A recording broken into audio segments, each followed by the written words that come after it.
On lui avait promis une formation de 5 jours pour apprendre à changer de métier, mais dès le début du séminaire, ce cadre d'une grande banque a vite déchanté. On nous explique que certaines personnes ont un titre psychologique qui leur fait avoir des maladies psychosomatiques. On peut même avoir des tumeurs au cerveau psychosomatiques, ce qui me paraît quand même d'un point de vue médical assez aberrant. Et ça m'a mis vraiment la puce à l'oreille.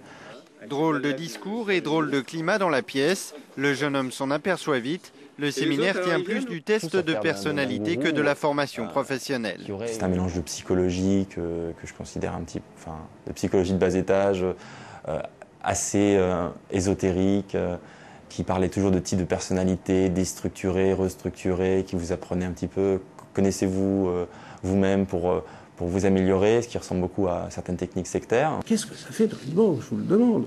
L'hypnose ericksonienne, qu'est-ce que ça fait à la banque? Je vous pose la question. Ce sont des méthodes de psychologie, de psychanalyse, de psychiatrie. Si elles ne sont pas mises en œuvre par de véritables professionnels, elles peuvent entraîner une rupture, un changement de comportement extrêmement grave chez la personne. Après enquête, le gouvernement s'apercevra que ce formateur était lié à une secte officiellement répertoriée. Une infiltration dans le monde du travail qui n'est plus rare. Avec l'avènement du coaching, certains mouvements tentent de s'intégrer via la formation. Objectif, recruter bien sûr et gagner de l'argent. Le but des mouvements sectaires est de recruter des adeptes pour leur soutirer de l'argent.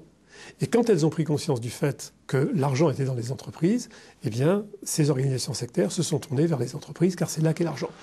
Le gouvernement reçoit chaque année 200 ou 300 plaintes comme celle-là.